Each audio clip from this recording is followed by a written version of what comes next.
business as usual is challenged every day. It's not about if disruption occurs, it's when. On this original show from Castellan Solutions, we're learning from the world's best leaders so you can be ready for whatever comes next. I'm your host, Cheyenne Marling. Hello, Jay.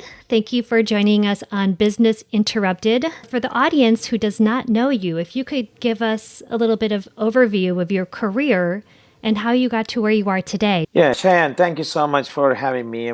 Really great to be with you. In a nutshell, a technologist who found an opportunity in cyber by accident, went on to do cybersecurity, which was called IT security at that point, and then moved on to do some bits of business continuity and resilience aspects, and then been doing operational risk and non-financial risk roles for financial sectors for the last many years now. So it's been a journey where a technologist has gone into a risk manager. Now, looking back through your career, what has been one of those major pivotal moments that really defined the direction of your career and where you are today? That's an interesting question because there's been many moments but I would suggest I'll just start with the first one, one of the early moments in my career.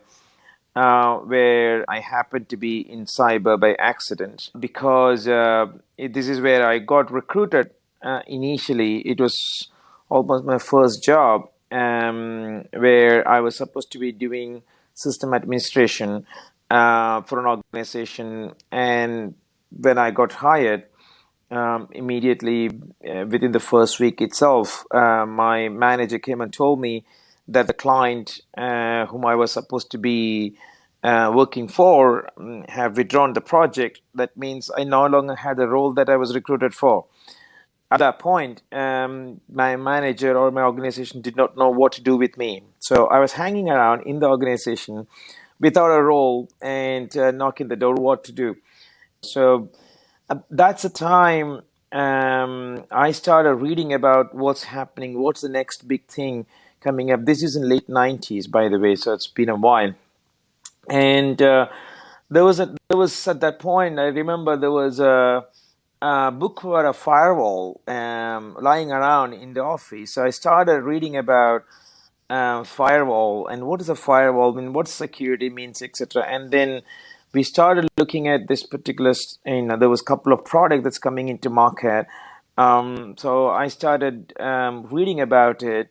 Then I asked for a computer to be loaned to me. I started up a couple of computers to set up a lab and started experimenting with it, what I can do.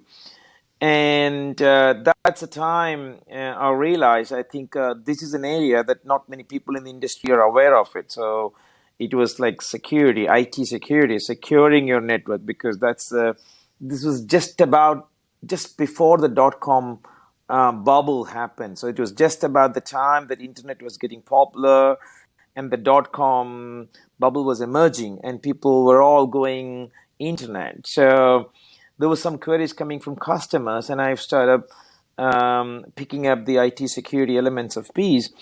And then it just so happened that when I started doing the research my own, and the sales and the pre-sales team came back and said, "Oh, what are you doing about your cybersecurity?" Okay, it's a good thing. Probably we got some customers who are interested in that as well. And in that context, then I realized in that little office, I landed becoming the mini expert on cyber, on IT security. Within 6 months, because there was not many people, I became one of the few experts who could talk IT security in the organization. And then there was no looking back. So to me, that was a defining moment, because when I was told there was no job, and this was not something that I even dreamt about doing it happened to be by accident, started reading that and didn't realize it's going to be as grand a career as it is right now in late 90s. To convince that you need security, it took a lot of time to do it. So it was an interesting moment, and I'm really proud of where it started with, because that kind of triggered me to think about what's the next opportunity in your career. So I did IT security for a while, and then becomes did system integration, product installation, etc. Then went on to do um, other aspects of integration and consulting, and then moved to banking, and then moved to risk management, and there I am. So to me, that moment in my career, and then that helped me move to the needle every time when I think this is important, when I want to try new. I am not averse to trying anything new in the career in terms of a new role or new opportunities, etc. And I kind of that kind of keeps me driving all the time. And I think that's a great example because I talk to professionals all the time about next steps, where to take their career. And I think many cases, some people get siloed or they feel that they need to stay within one discipline. But in fact, business continuity, resiliency, security, being such an enterprise driven aspect across the organization, it encompasses so many different factors and disciplines to make sure that it is conversing across the entire organization. So you have the resiliency, the physical security, the cyber security, you have crisis management, risk management, operational management, all of those different aspects, third party risk management, where I talk to people today and I say, listen, there's a lot of different directions you can take your career. Back in 1998, it was very siloed, very limited with career growth. And now you look at it today, and quite frankly, there's so many different directions. If you want to get more into the cyber piece, or if you want to get more into the third party risk management, you can take it upon yourself, just like you did, in immersing and learning about it and taking that action to really, look for that opportunity, right? Absolutely, and I think that's what I think the key thing happened with is because I happened to do business continuity after again kind of by semi accident, because as part of the cybersecurity aspect, you look at confidentiality, integrity, and availability aspects came into a big piece. So I started looking from cyber and IT disaster recovery as kind of two sides of the coin. You need to look at protecting it. You can also need to recover from it. So you started looking at that, and it was mostly the IT resilience aspect, the IT continuity aspect is what you kind of started doing from cyber. But then the 9/11 changed the whole lot of things, because prior to 9/11, our business continuity plan was to have a server backup in your data center, another one somewhere else. That is your BCP. But I think, and the recovery site for people to go to. That was the best. But I think the 9/11 changed the whole way we look at business continuity and crisis management across the world, not just for banking. I think that changed the whole dynamics, and I think that was interesting. So I kind of, to be honest, at that point, I kind of started focusing more on business continuity and crisis management, and less on cyber. It was cyber technology risk and information security was always part of my passion. I always had it, but then the priority and the focus of the organization, and also so we kind of moved on to more focusing on how are we prepared for a crisis event, are we prepared for business continuity. So it's kind of tried doing that quite a lot, because that was the bigger risk at that point. Physical attack, we have terror attacks, we had the big natural disasters and other stuff. So a lot of focus spent on business and IT continuity and resilience. And then again, the cyber picked up a piece of it. So by the time then you started looking at it, see, these are all connected pieces. So from a career perspective, if you've done cyber security, if you've done IT disaster recovery, if you've done business continuity, you've done crisis management, the good thing about it, you get to see a bigger organization picture, and the third party pieces coming in then as a supply chain risk became very much important in outsourcing and then insourcing, and then also the entire landscape of threat on supply chain started coming in. So what were you worried about in supply chain risk?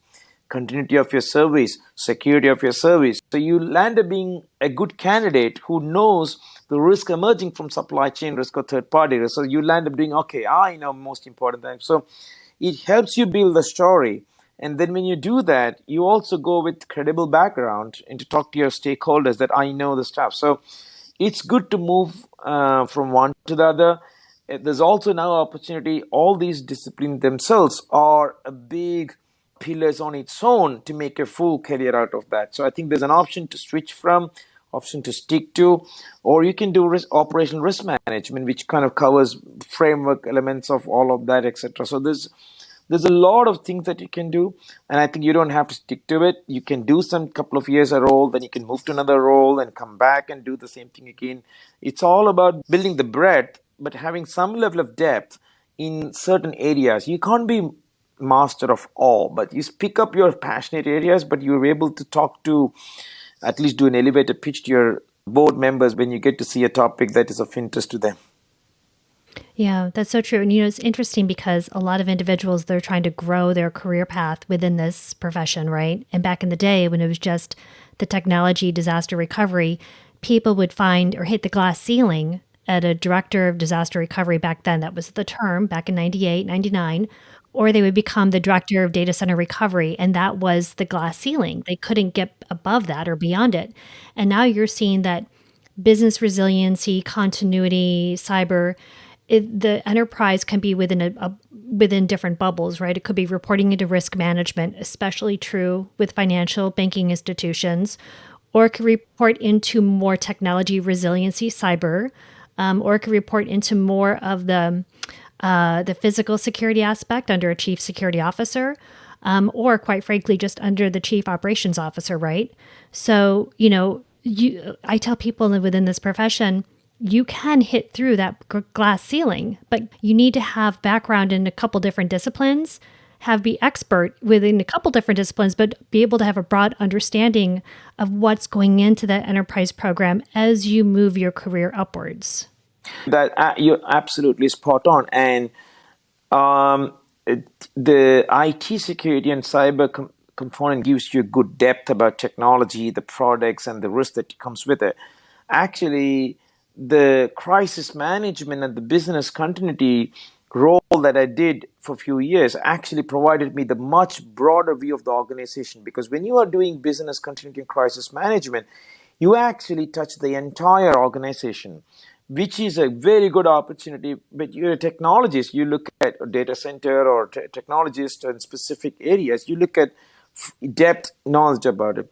But when you're looking at business continuity, you're actually a generalist. You are a generalist. You need to think about how would the organization can be run in a constrained environment. So you're basically running your business in a constrained environment. So you get a very horizontal view. So that actually helps to look at, if you've done technologies, you move to business continuity and resilience, you get the depth, and then you start to get the breadth. Then you're able to talk about broader operational risk matters, broader strategy matters. It could be, people could be into organization change, so you could do chief operating officer roles itself, because you don't have, when you do these various risk types, you actually know what is the operational risk element. You could do operational risk role, you could be a chief operating officer, you could do strategy role, you could stick to your CISO technology role, etc. The horizon spreads. In my personal experience, this is me personally speaking about, I think the business continuity experience that and crisis management, very important element, because when you do crisis management, you get to deal with the real senior most people and help them guide through the crisis. So you get that management visibility. You get that exposure, you get the influencing capabilities, decision-making capabilities, a lot of that. So these gets added into your depth of knowledge, technical knowledge. I think then you are a credible talent for any senior management role. I don't think there is any limit to any role. You're probably, if you want to be a trader, it's a very different business, but I think there's many other roles that you could do. So you are based in the UK. Prior to that, you were working in India. What are some of the challenges you find when you look at the discipline from a worldwide perspective, international? Because I know that you've worked in different geographies, but not only that, you've managed global teams. So what are some of the challenges when you look across from, worldwide and implementing a program and driving it forward? The most important thing is the cultural fitment of the program, and that's where sometimes you underestimate. You could be a global organization, but the local cultures or the regional cultures matters a lot, and that has got a huge impact. And actually, pandemic COVID-19 has been a good demonstration of that. If you look at it, most of the Asia region countries were much better prepared than the West, because the pandemic was always an assumption that it originates in Asia and it impacts only in Asia. So all the pandemic planning, while it was planning, I don't think organizations plan such a big scale of pandemic. It's always thought to be an Asia problem, but it can originate from Asia, but it can spread anywhere. And so you see, when someone experiences a crisis or someone experiences something, their attitude towards a problem, it changes much different to people who have not experienced it. And I think that's one thing. So culturally, any program that you want to roll out, if that particular geography is able to relate to that, it's much easier sell than otherwise. It's from top to bottom. You don't have to go to Japan and tell them to be prepared for earthquake. They already know they have to be prepared for earthquake. It's just an example. You don't have to go to Florida and talk about hurricanes. You don't have to go to certain places.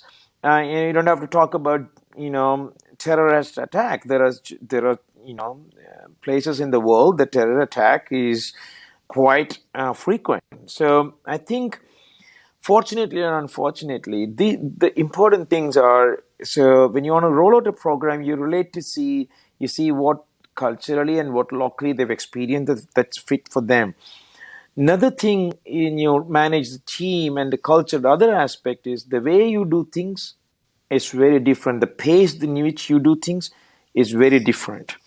I had an interesting experience. I went to one of those Asian countries and I had a presentation for the first time. It was the first time for me in that country. I made a presentation to a team of 30 members in a big meeting room. I spoke about an hour. I love to speak, so I spoke about an hour. After an hour, and I asked, are there any questions? This has been a monologue for an hour. I presented the papers, there were no questions. And there was no response. There was actually zero response. Nobody responded to it, anything.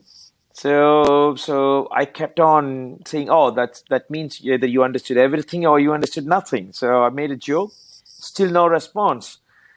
And I finished the meeting, came back up, and I was really confused. So a very senior person who's not from that country, from another country, came back and told me, I hear you, that's not your problem. You will see tomorrow people will start come to you. And then that is so true. Within a week, I've got so many queries about the response, but all one-on-one. You mentioned this, what's it about? So there are some cultural nuances. People don't want to be seen as asking wrong questions in front of a public. And and then you go to another country where you try to speak it's a 1 hour conference, 1 hour meeting. You try to present to 25 people. You can't even get the 5 minutes back because they have hundreds of questions. You can't finish your presentation. So it depends on culture. It depends on sensitivity of the people. So there is nothing called you want to do a global program rollout. My advice to everybody is understand the local sensitivity, understand the local culture, and then try to fit the global program within it. That's the only sustainable way of doing anything globally. And we live with that every day, even now. Yeah, exactly. And I learned that right away. Unfortunately, I had a mentor that kind of walked me through that. Yeah, I think you've made an important point, having a mentor. I think that's in general, I think that's a very big piece of advice that I would like to give it. Pass it on is, finding a mentor is very important to you. And then my advice is need not be in your work itself. It could be in your work, but it could be outside. It could be a personal mentor. It could be a friend come mentor. But having somebody to discuss your career, discuss when you get stuck, and having the trusted person who can be trusted. Also, the person has the time to give it to you. I think that's very important to find the mentor.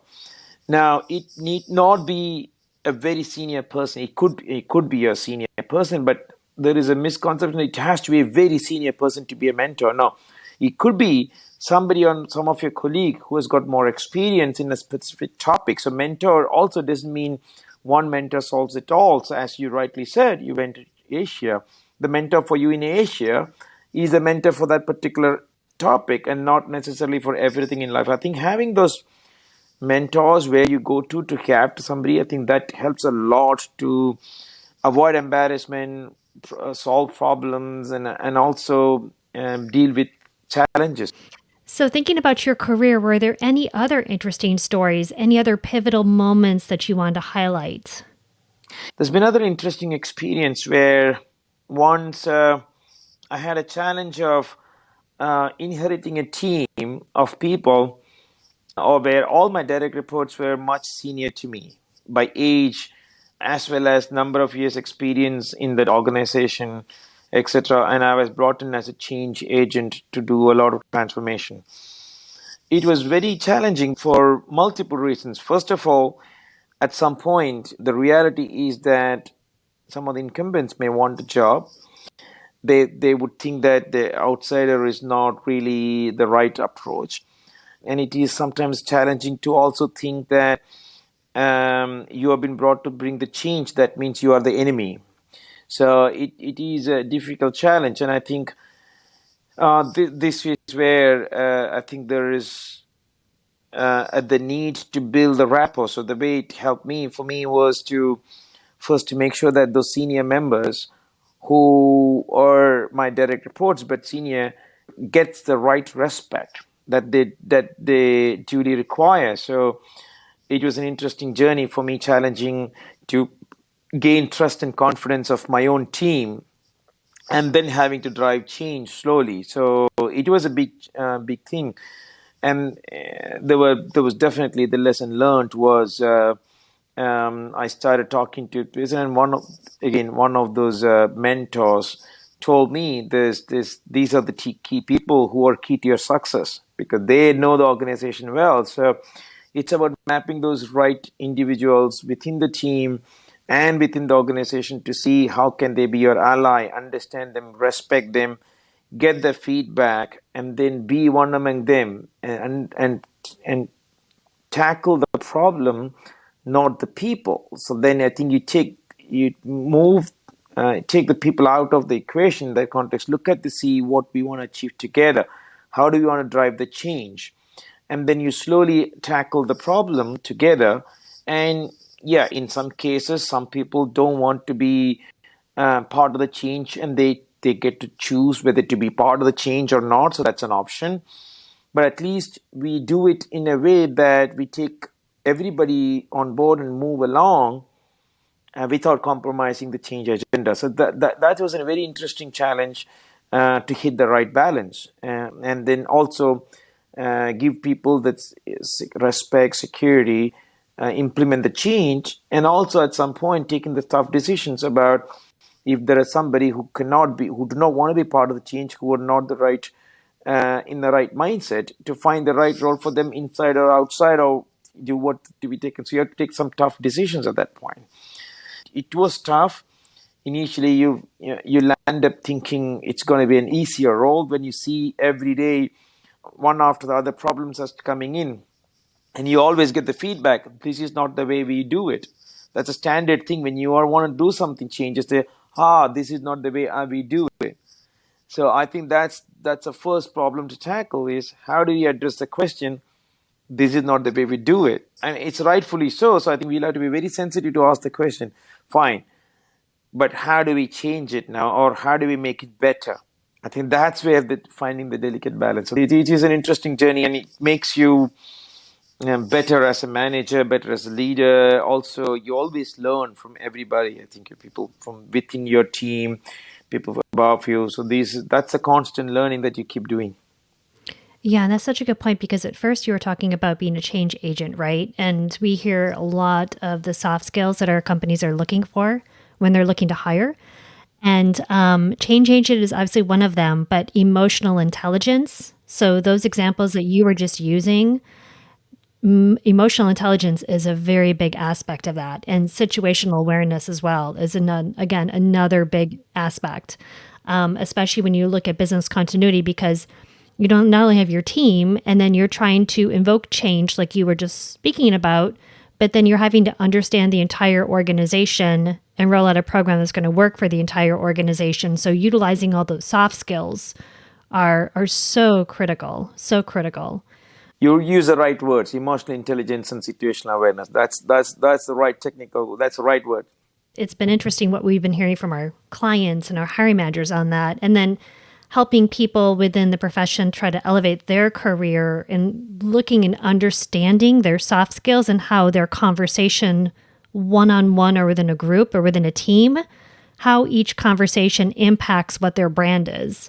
And the brand is essentially your attributes, your competencies, your soft skills, which really comes into play as you elevate your career within the profession, most definitely. Exactly. And also acknowledging the fact that we won't be right all the time in your career. You will make mistakes, and it's more important to learn from those things and move on. And people keep making mistakes so most of the time unintentionally. And when we make mistakes, you have to see that. I mean, it's another thing is you have to have self-confidence and things, but you make mistakes and you had a bad day. You will have a bad day. Everybody will have a bad day or two. But that you should not feel bad about it and keep doing that. You should move on and to see, okay, fine, how can I undo some of the things? Or if I can't undo it, what can I do to not avoid it? What lesson did I learn from it? So it happens every day. Yeah, and I love that bit of advice because you look at the leaders; they're not perfect. They didn't have a perfect career path. Everyone makes mistakes at some point, and it's about taking ownership and really elevating to the challenge, right? Now, with that being said, is there anything that you would have advice you would give your younger self, or anything that you would tell someone who's coming into our business continuity resiliency world? Any bit of advice you would give that individual? Yeah, maybe you're not going to like it because I personally think if I have to give an advice to myself is where I think I made a mistake now thinking back, or may I could have done better is I always want to do something on my own. And that risk averse mentality of getting into the safety net of not taking risk in terms of I have taken risk in terms of changing career domains and all of that, but I think at some point I had some ideas. I want to do something on my own, but that risk averse mindset stopped me from doing that. So if you are youngsters, anyone listening to it, and when you start your career, whether it's continuity, resilience, or cyber, or third party, any topic that you're doing it, of course, do it because if you like it, do it. Otherwise, it's going to be very difficult because you have to like it. Second thing is, even if you like it, and if you think you have it in you to make an idea and make an entrepreneurial attempt, I think you should do that and you should go for it rather than just wait for it to say, oh, let me build my career, let me reach at some stage, then I'll do it. It never happens after that. So it's just if you want to feel doing it, just do it. That's a great piece of advice because if you think about being entrepreneurial, doing something on your own, it's never too late. Jay, I really appreciate you taking the time to be on our show. And if our listeners want to find you, how can they reach out to you?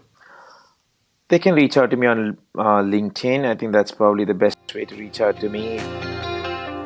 Thanks for listening to this episode of Business Interrupted. I'm Shia Marling for this Leaders episode. To get more insights and resources, head over to castellanbc.com and follow along wherever you get your audio.